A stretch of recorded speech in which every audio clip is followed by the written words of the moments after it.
Hey, I'm Decathlon Gamer, and this is The Road to the Record, where I work to achieve mastery of 10 games in a hunt for the best score of the Decathlon. If you like what you see, remember to hit that like button. You want to see more? Hit subscribe. Let the games begin. This is Draft Day Sports College Basketball 2019. We're on to episode number 53. We head into our sophomore season in the top tier, Conference A, and looking a lot better than we were a season ago, as last season was a bit of a rebuilding year, and yet we survived decently well with Conference A, 500 record, and look good. If we're better this season, I don't know where that's going to put us necessarily because, well, we're against the best teams in the nation now, and I think we really need to build our prestige up a bit before we can really take on the actual best teams in the conference, that first 4, 5, 6 teams every season. Though the athletic board, the AD thinks that we're going to be quite capable of doing some things this season. Our goals, reach the Final Four. We've yet to do that in our history. That would automatically improve our school prestige quite a bit.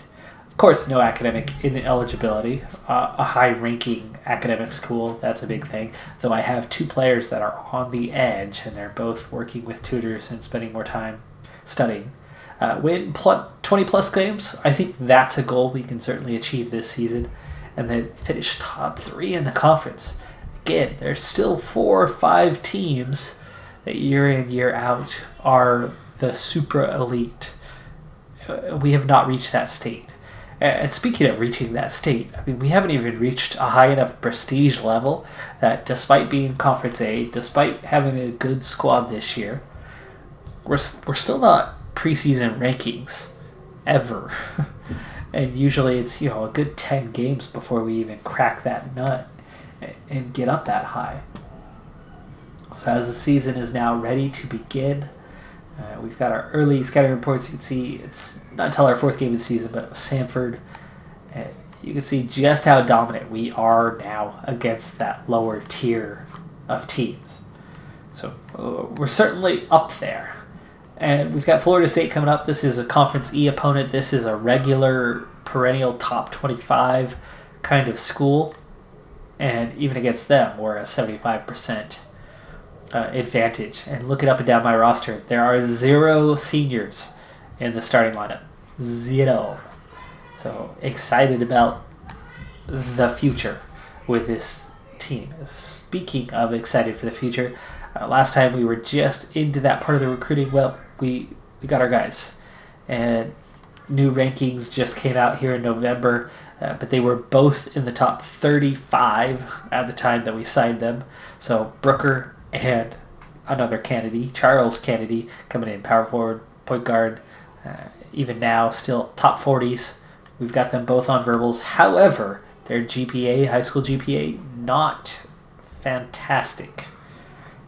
There is a chance that we could lose one or both of them. And if that happens, we're in a lot of trouble because the top recruits have already signed on anywhere and everywhere. There's not much left out there for us to get after if something does happen. Take a quick look at the depth chart. Here's how the roster's shaping up for this season. Al Morrison at the point, 6'4", 181 pounds, solid defensive player with a 54 rating, and a pretty good point guard, something I've lacked a lot. He's 45 in the passing, which still isn't an amazing rating or anything, but it's the highest I've had in a while, and handling is 58. He's not going to turn that ball over a whole lot. 4.5 star rating, looking good. Jerry Smith, 4-star rating, 45 defense, so not fantastic there. But he'll be a solid player. And that was our transfer a year ago, sat last season out. Now he's eligible, ready to play. Will Masick. Will Masick is coming in as the small forward.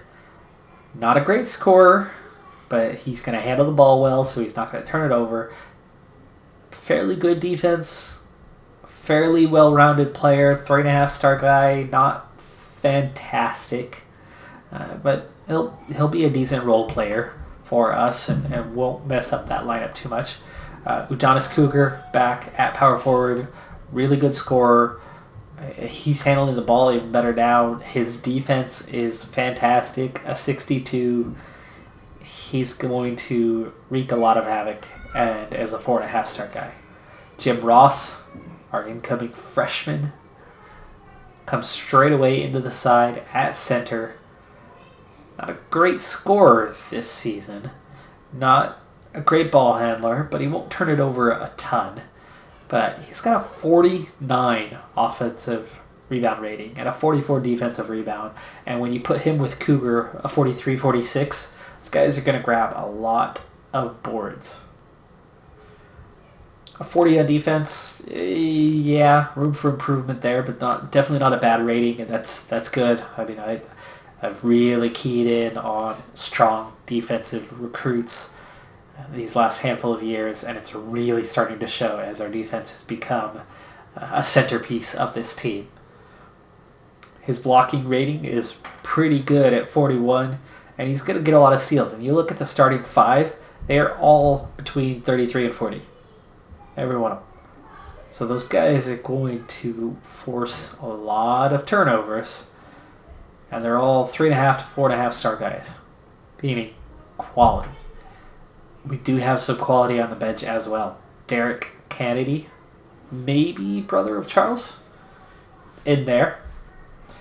Really good defensive rating at 52. Good defensive rebounding rating, good handling rating, and a good scorer off the bench. Derek Webb, a 56 defense. Justin Smith, a 42. Nigel Porter, a 55. So we've got some excellent defensive player. Now, Lewis Barnes coming in, yeah, not quite as good. He's a 1.5 star guy.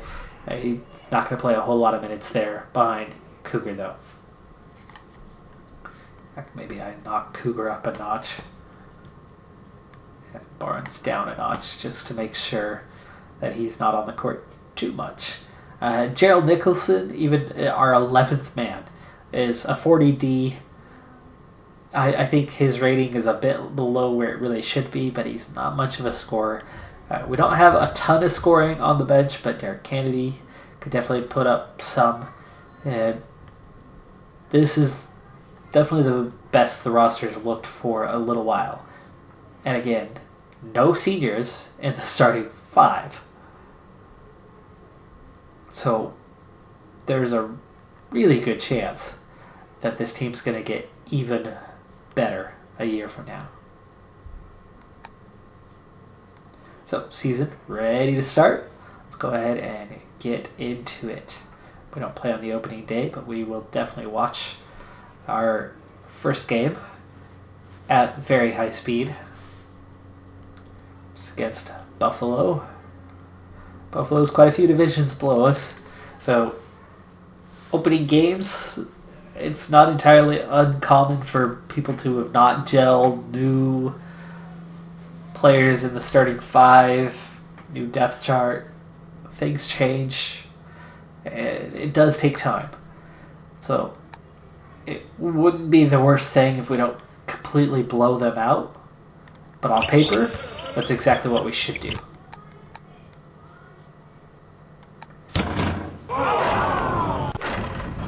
Oh, let me turn that down for you. It's a bit loud.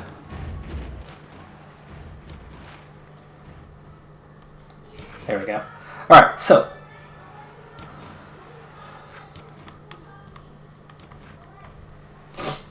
we have opened up an early lead, doubling up their score so far. 10-4 now. No fouls for us, 3 for them already, so they're getting in a little bit of trouble. They're just 2 for 10 shooting, meaning we're making them take difficult shots, but they do get their first three-pointer of the game on their 5th attempt already. That's a lot of early attempts on that, but we're opening up that early lead. We're 50% from the field, actually better than. Rebounds were already +4, turnovers +1. And yet we have yet to make a three-pointer. So, comfortable lead early on, and we haven't even gotten into it. Jim Ross, his first game. Already 4 for 6 from the field with 8 points. Only 1 rebound, though. Cougars got 5 already in this game. Got plenty of momentum here. Turnovers are starting to stack up a little bit. +3 in that department.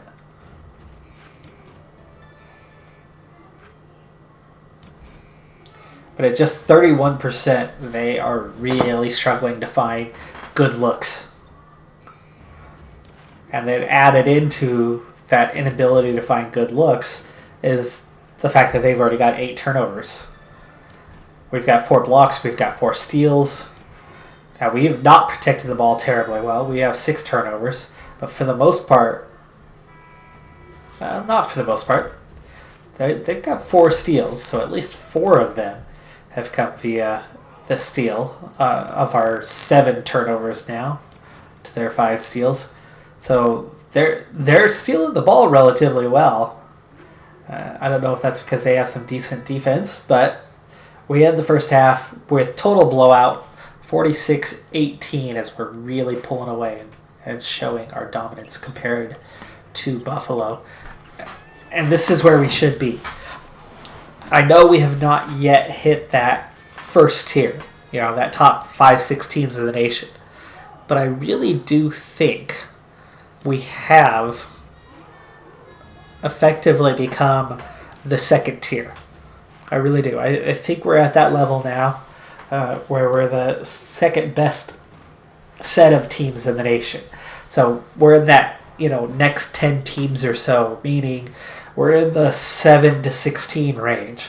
So we should be able to make the Sweet 16 every year from now on. And if we can do anything less than that at the National Championship Tournament, the March Madness Tournament, that's going to be a disappointing season. Elite 8 really depends on those matchups. It's possible. We could get in there. We could be better than those teams.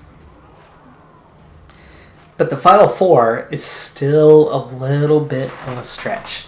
We're going to have to keep building that prestige.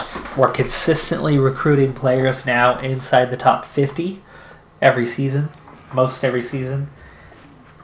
And I think that needs to be a consistent target now, is getting players inside the top 50. But those top 20 players, the best of the best, that'll turn us into a Final Four type program. Those guys are still out of our reach just a little bit. And that's what we need to do, is we need to get those guys in our reach. Now, in terms of double figures, as we've got the bench playing the final 4 minutes here, Al Morrison, 14 points, 6 rebounds, only 3 assists though. Jerry Smith, only 8 points for him, but still a good day. Good debut. Decent enough anyway. Masic, kind of a weak day for him, though he's got more assists than the point guard who plays alongside. Udonis Cougar, though, big day. 13 points, 6 assists, 11 rebounds, and he's actually coming back in for the last 15 seconds here. And Jim Ross on his debut, 14 points. He did end up getting up to 8 rebounds after a slow start in that department. 7 for 11 shooting. The team as a whole shot nearly 50% from the field. We did have a few too many turnovers for my liking. We were still +3. We were +11 rebounds. We ended up 45% beyond the arc. And wow, we only had 9 free throw attempts for the entire game. A little surprising that. But no foul trouble, so that's all good. And we opened the season with a blowout, 87-58. Could have been more, but of course we didn't really open up the second half at all, as the bottom end of the bench played a very, very good chunk of that second half. Now, non-conference schedule. We'll take a brief moment to take a look at that and see. I know we've got Florida State. That's a bigger opponent, and not a for sure win. Oh, who else do we have? Oh, that's on the road as well. Michigan on the road. The Jag Holiday Invitational could be something. depending on who we go up against in that. So both of our road games could be tricky. I could see us going 1-1 through those two. I could see losing at least one of those, and then picking up a loss somewhere in this tournament is entirely possible. Otherwise, I would think we should win the rest of these games during the non-conference schedule.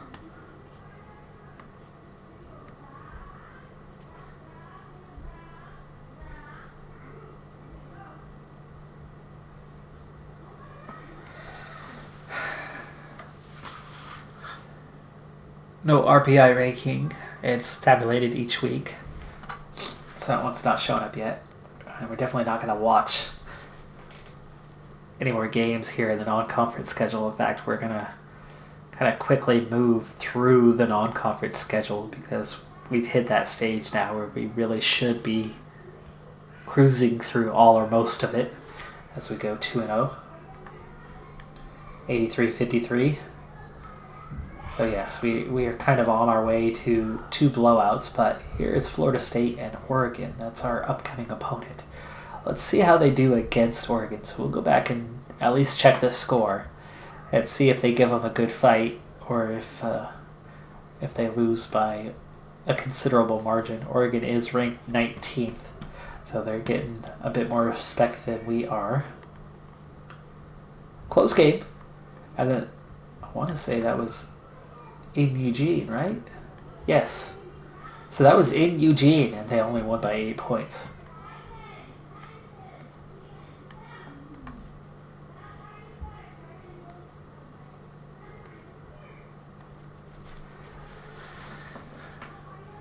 So we're going to travel to them, and you figure that's got to make at least an 8 to 10 point difference. Meaning they've got a shot. There's definitely no guarantees that we're going to win this game. And like I said, those two road games, I wouldn't be surprised at all if we go 1-1 in those two road games.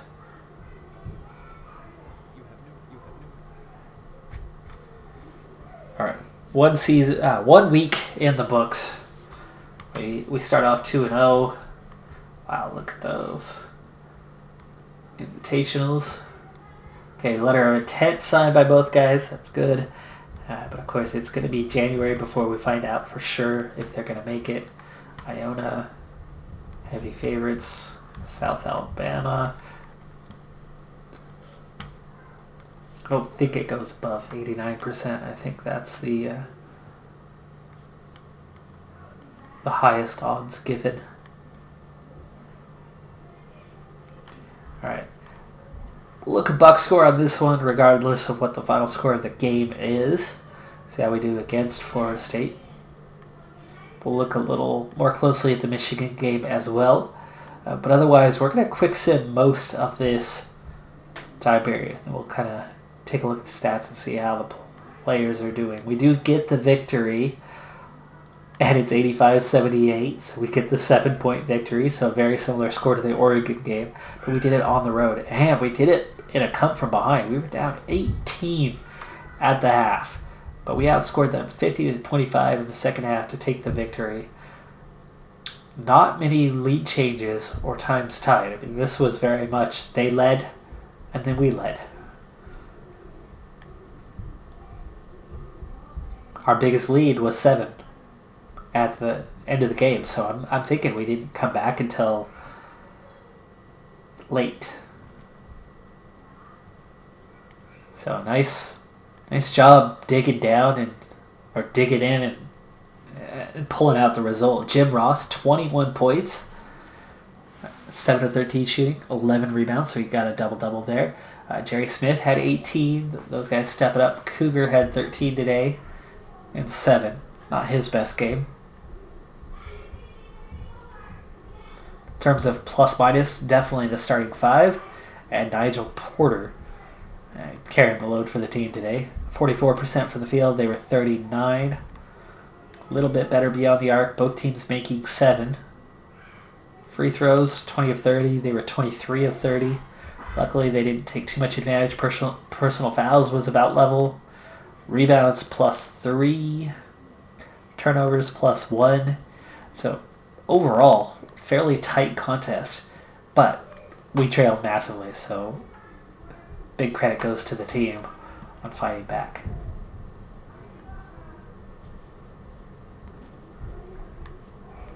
Let's go ahead and finish off this week.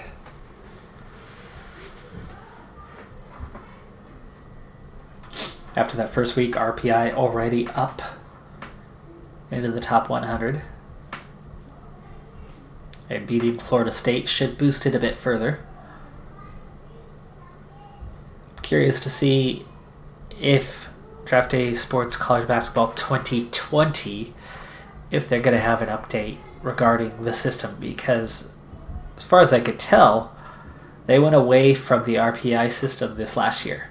I didn't follow the rankings terribly close, though I did follow my Ducks, my alma mater, but as far as I know, they moved away from the RPI system, so I'm curious to see if and when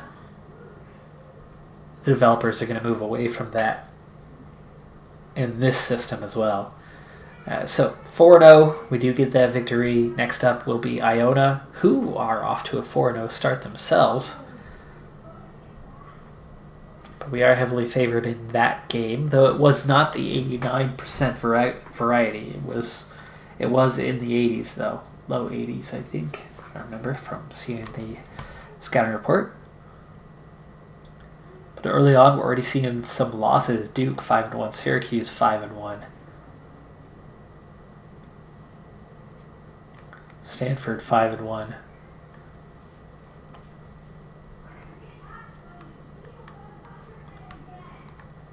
Furman coming up 1-3 again with that 89%. Like I said, I don't think it goes any farther than that.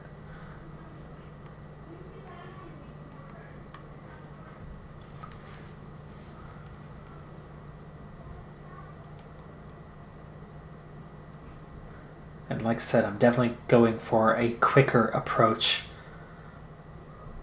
to this non-conference schedule, as I feel like we should be able to navigate it pretty quickly. We win against Iona, so even though they were 4-0 as well, we do get that victory to go 5-0. Next up is South Alabama, undefeated as well, but they've only played 2 games up to this point. Also, if you did not notice, we have pushed our way into the rankings. It only took us 2 weeks to get there. So even though we still don't have a high prestige level, it's not taking us 5-6 weeks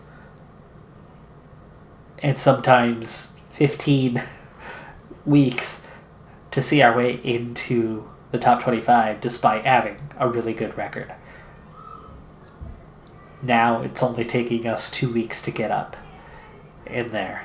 So I think what that means is, realistically, preseason type ranking, we're not looking at like 60, 70 as the spot they see us because of low prestige. It looks like we're now getting closer to about 35, maybe 30, where they recognize we're a good team. Maybe we have a few votes from the AP, but only a few. But we do get that win, so we're at 6-0 now. The RPI, by the way, is in the top 10 at the moment. So we have been very good so far. Next team we play is Furman. I'm not sure I've ever played against Furman. Ever. Not sure how I would have missed them. I mean, it's entirely possible that at some point, as I worked my way from the bottom division up to Conference A, that one year I got promoted and they were in the conference above and they were demoted. And so we swapped places, because I'm not sure if I ever played Furman. RPI now, by the way, is 5th. Rank is 17th, so we're just like that into the top 20 after just 3 weeks. Meanwhile, Memphis still undefeated at 8-0. Butler, Wake Forest undefeated. Miami, myself, Kansas undefeated, but only 18th, surprising that. Ole Miss undefeated. Texas Tech is undefeated. But that list of undefeated teams is pretty short for just this short of a distance into the season, just a few weeks in. I mean, we're just starting December now. Portland 3-3, heavy favorites. I think we're finally at a point where we really could and should start handling the Pilots on a regular basis. One of these days, I may switch up my rival because they are so many divisions below us. But the thing is we're still losing to them on occasion. It's not like we've had total dominance in this rivalry. We haven't beat them 11 straight times or anything like that. They continue to pull off one victory every, 5 years or something like that. So for them, as far below us as they are, they've had an impressive record, and we've definitely been less than stellar. So as long as that continues to be the case, I'll leave them as our rival.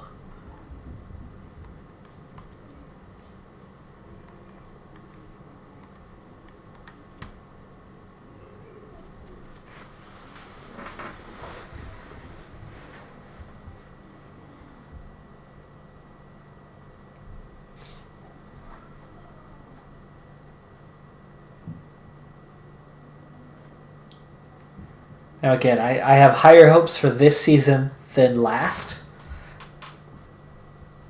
but I still I'm not expecting fireworks. I'm not expecting us to be a Final Four team and finish top 3 in the conference. I think we could and should be an Elite 8 team, but even that, it's going to take a difficult Sweet 16 game and victory in order to get there. And that's not a given. I think we're capable of that. I'm aiming for that, but I'm not saying that we're definitely going to do that. Now, anything less than Sweet 16 will be disappointing. Getting to the Sweet 16 will be okay. Getting to the Elite 8 will be a very good season. So I think that's where we're at right now. In terms of Conference A, I don't think I'm going to be top 3 yet. Like I said, I think there's still 4 or 5 elite teams every year that have those top 25 recruits that I haven't been able to crack yet, that are going to be extremely difficult to beat, because those 4 or 5 teams will have probably 17 of those top 25 recruits. And then the few that are outside of that realm will be the teams that I can beat that don't necessarily recruit quite as well, that aren't as set. And those are the teams that I'm fighting with in that Sweet 16 range. Most of those teams are in Conference A. Probably 8, 9 teams. Conference A. Most of the rest are in Conference B. I'm good enough to beat Conference B. I'm good enough to be in Conference A. But the prestige level is still not there, and we're still recruiting the guys just outside of the top 25. So until I can change that, I still don't think we can change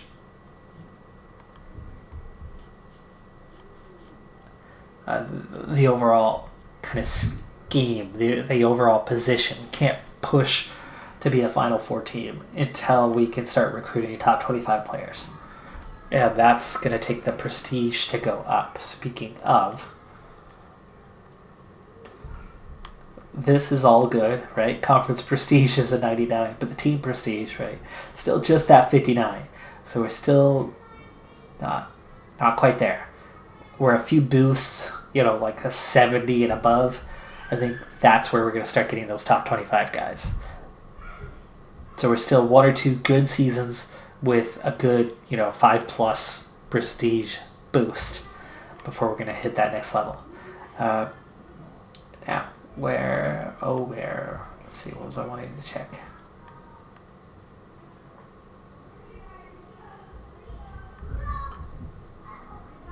Here we go. Okay, so team schedule so far. Of course, we're undefeated, but how have we done? Besides Florida State, blowout, not massive blowouts. That's a large blowout. That game's a little bit closer with Furman, just 15, but you can see we're winning very, very comfortably right now. Portland's up next, then Michigan, and then the JAG Invitational. So we do have a more challenging stretch. We're at home against Portland. That should be a win. But again, the rivalries, they always step up. It gives them a bit of a boost.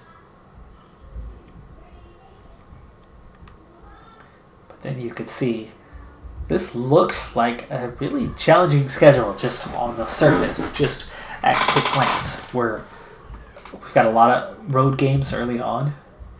We're at Syracuse. We're at Miami.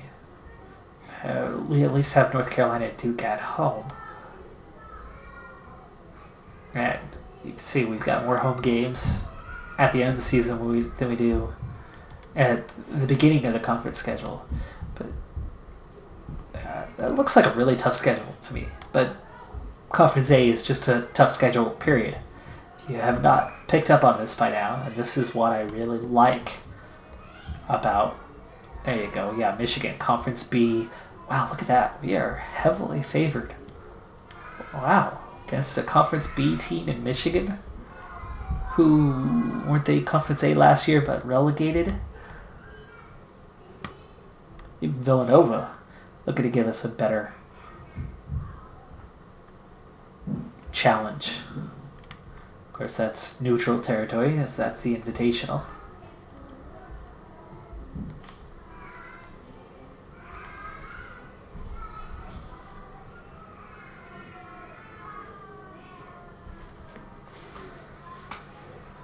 So again, until I can get that prestige to the next level, I still think we're not quite there yet. I think we can do better than 8-8 in the conference this season, but how much better? I don't know. Is that 9-7? Can we get to 10-6? I don't think we can get much further than that. I really don't. There's just too much quality in Conference A to push up to that next level, even though I know my team is better than last season. Okay, 8-0, we do win against Portland, but that Michigan game is next. And like I said, in all likelihood, it very much could have been a 1-1 on those two road games, and we won the first. So to hold serve, to keep my prediction a reality, we would actually need to lose this game against Michigan. RPI drops down a little bit as some of the cream rising to the top, other tournaments ongoing, other teams picking up wins, recovering from early losses. And we haven't had a tough opponent in a little while until this game right here with Michigan coming up. But we only had the one game that week, so got a little bit of time here.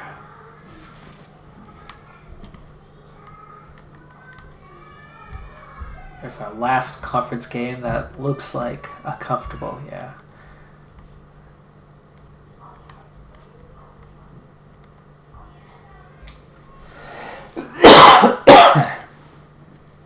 Excuse me.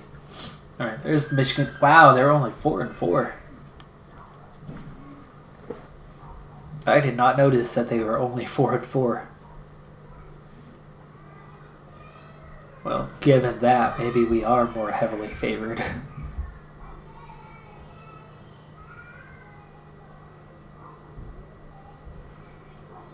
Nine 9-0.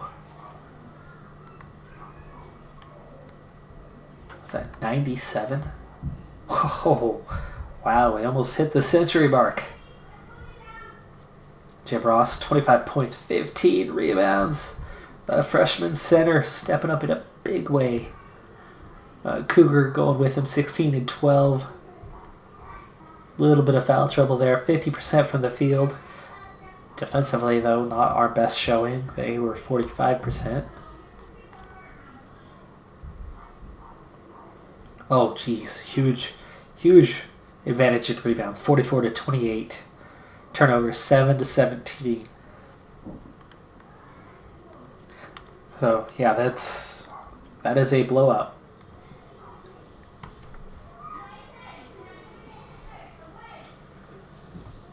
Next up is that JAG Holiday Tournament.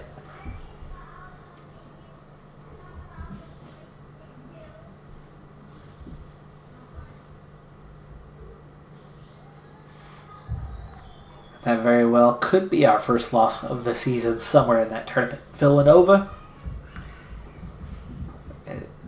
they'll give us a challenge, but we should beat them. But then who else is in the tournament?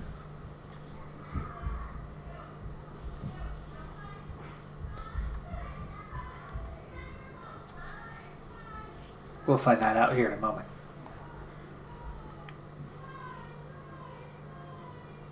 Okay, on to the tournament. Let's see, there are definitely other Conference A opponents in this. So one seed is Maryland. Maryland only 21st at 7-1 right now, so they're not off to the best start to their season. TCU 8 seed. Villanova's the 4 seed. We're the 5 seed. Okay, sure. It's prestige. It is prestige. That's why we're as low as we are. Boston College is the 3 seed. Ole Miss is the 6.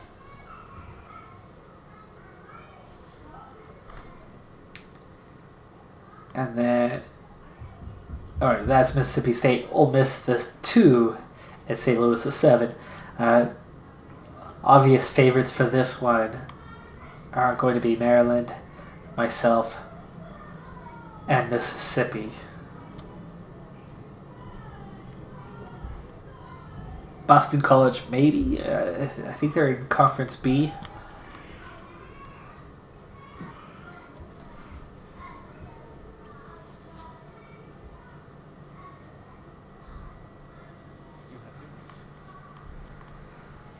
All right, so TCU upsets Maryland. Technically, we upset Villanova, 73-56. Boston College beating Mississippi State. That's a close matchup there.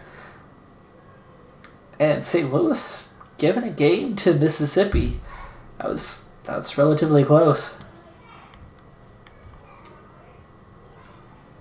I would think this next game, TCU, they're a 5-5 team. That's a game we should win. And we do. 11-0 now.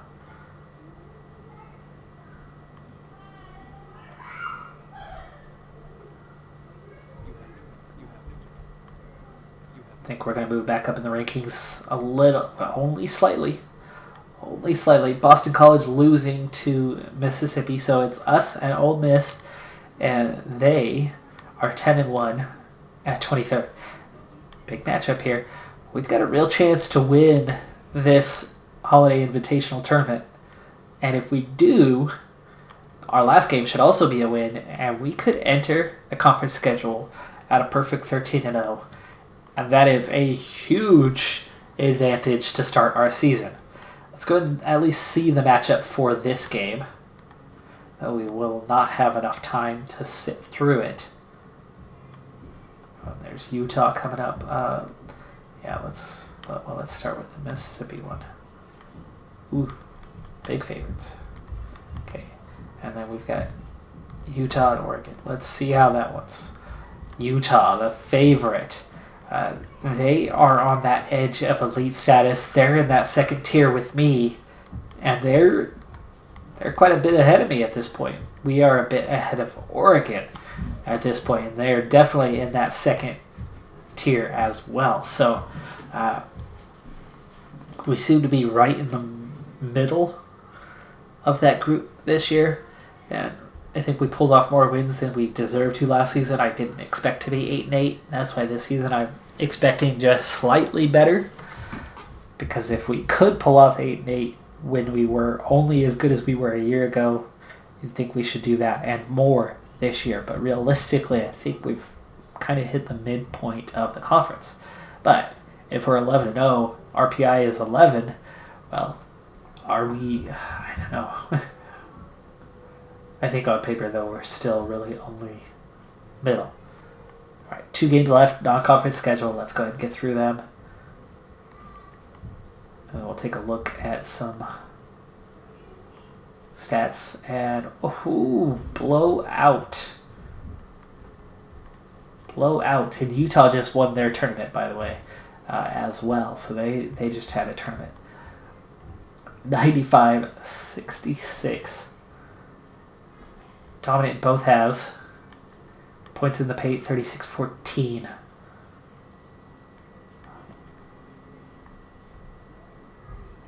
Cougar, double-double.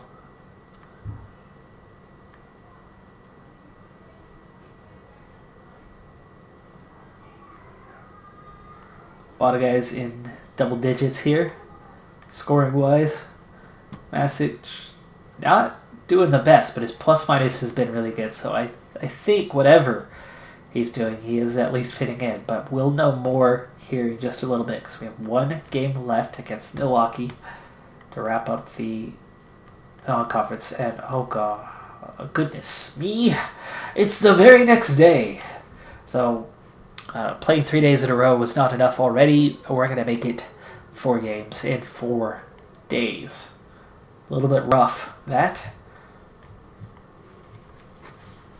And even though Milwaukee is 4-6, actually wouldn't be surprised if we have a close game. And I'd give them a chance to beat us. 4 games in 4 days is exhausting. We do manage to go a perfect 13-0. A wonderful holiday present for us. 80-51, so we continue to do it in dominating fashion. Game in, game out.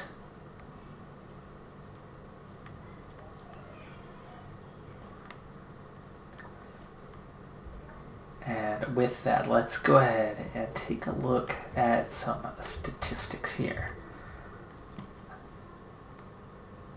Okay, I don't think there had been any injuries. I haven't seen any. I may have missed something, but the same guys started every game at least. Okay, field goals made. Wow, Ross making 6 a game, but he's taken fewer than 10 attempts. Morrison, not as good, but he's still got a good field goal percentage for a guard. Cougar actually not shooting the best. But with only 9 attempts, he's doing okay. Jerry Smith is doing well in that category. Derek Kennedy, good scoring off the bench, as I was expecting, and he's at 54%. Justin Smith, not attempting a lot, but he's making his shots. Will Masic, not quite up to par, but he is definitely shooting less than all the other starters. If he could improve his three-point shooting, he'd be in a lot better shape.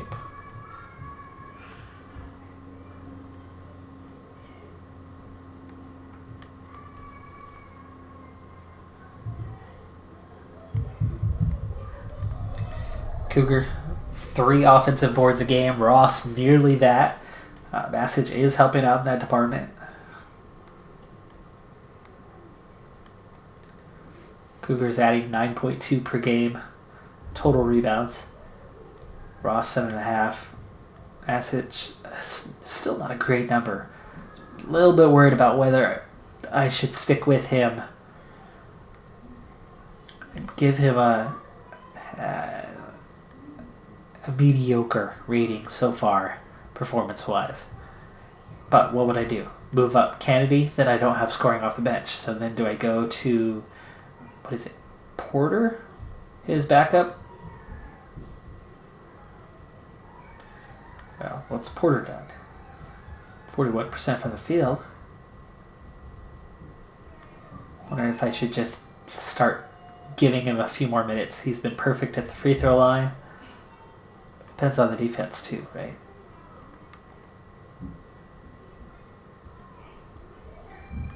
Speaking of, how's he looking in those categories? He's third in steals. Getting just about 1 block a game. His assist to turnover ratio is third best, and he's only committing 2 fouls a game. So yeah, it's not bad. It's not bad. Jim Ross 15.5 points per game. Morrison 13. Smith 11. Cougar just about 11. Kennedy 10 points per game off the bench. Message. Smith both at 6. And then the big drop off. That's kind of why I like keeping Kennedy there, is we do have some bench production.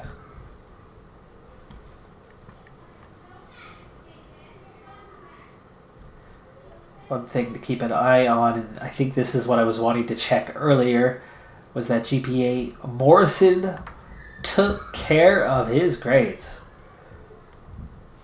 No, he was already up there. No, they did. These guys had low GPAs. Morrison and Thomas, they both took care of it. That is fantastic. The only one below a 3 now. Joe Nicholson at 2.8. Barnes at 2.7. Barnes is a senior, so I'm not worried about him. And by the way, this is a really good sign. Senior, Barnes, Webb. Webb, a little bit of production. I mean, he's doing a little bit here. Looking at his player stats. Current season. He started 3 last year, but you can see his minutes are down this season. Points per game, assists. That's not a lot of production. So we're not missing a whole lot with him leaving. And as for Barnes, just his second season, his minutes are up 1 per game for where he was. And his performance a little bit better than last season, but again, this is not key stats that we're going to be losing at the end of the year. So the only way that we are going to lose anything is if anyone goes into the draft early, like Cougar. If Cougar declares this year, it's entirely possible. He's a junior. Masic, by the way, is a walk-on. So for the second time in a row, we have a walk-on starting, and that's pretty cool. That is pretty cool that we suddenly have high enough prestige that we're getting quality talent as walk-ons, because I've never had that happen before, ever. Of course, it's all non-conference. This is the stuff that really matters, but looking up and down the roster,